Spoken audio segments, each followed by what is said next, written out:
Now, it is a grim outlook for press freedom around the world. That's according to this year's index published by Reporters Without Borders. Journalists in half of the 180 countries on the list face conditions defined as difficult or very serious. The best-ranked countries for press freedom, shown here in pale green, are in Northern Europe. But that list has shrunk from 8 countries last year to 7. That's the lowest number in the survey's history. Rising global instability, growing authoritarianism and economic pressure are taking a huge toll on press freedom. That's according to that new report.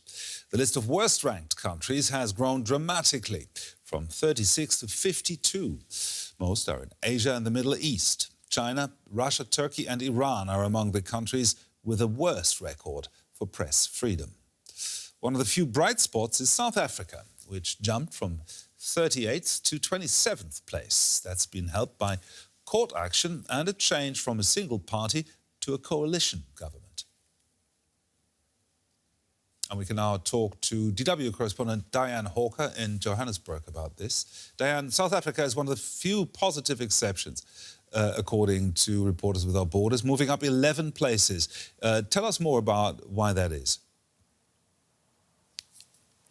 Well, Gerd, I think the South African courts have really done a lot of work to kind of solidify and support press freedom in South Africa. There have been a number of court cases over the past few years where journalists' access to documentation or even reporting on senior politicians and business people has been challenged, but the courts have upheld, the reporting when it has come from legitimate media organizations, even saying that things like tax records, which are usually sealed, can, under certain circumstances, be made available if journalists can prove a clear public good from that. And I think that has really bolstered press freedom in South Africa, knowing that journalists are able to go to the courts and kind of speak up for their rights. There are also a number of organizations that actively lobby for media freedom here in South Africa, such as the SA National Editors Forum and Right to Know.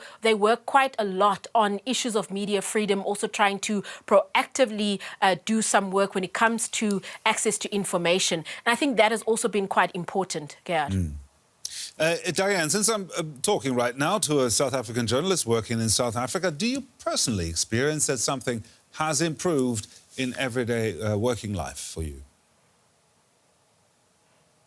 I definitely would say so. I've been a journalist here in South Africa for 20 years, and we've gone through a number of ups and downs when it came to press freedom. A lot of it linked to the administration that would be in power at the time. I think the most difficult time for press freedom would be the Zuma administration years. That was also a period that South Africa experienced what we know here as state capture or wide-scale corruption, in which the state was kind of trying to be captured. And in that period, there was a lot of misinformation and disinformation being put out. There were a lot of issues where journalists were really battling to get access to the government and just get the government to confirm or deny certain things that they were reporting on. And the government had a particular bias to certain media outlets which they were trying to use for their propaganda purposes.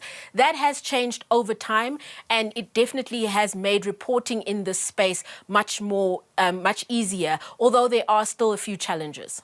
Now, if we look around Africa, for countries on that list, Kenya is down 15 places, Burundi is down 17, Eritrea still occupies last place. What does journalism look like in these countries? Well, in these countries, journalism is very difficult, and in many instances, journalists in these countries really do take their lives into their hands when they choose to publish reports.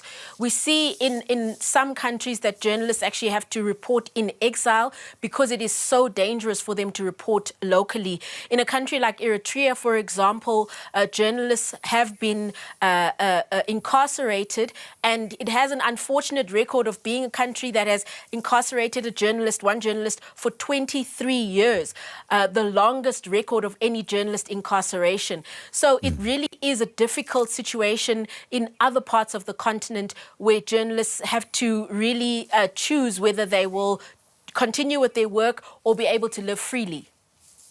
Diane Hawker there, our correspondent in Johannesburg. Thank you very much, Diane.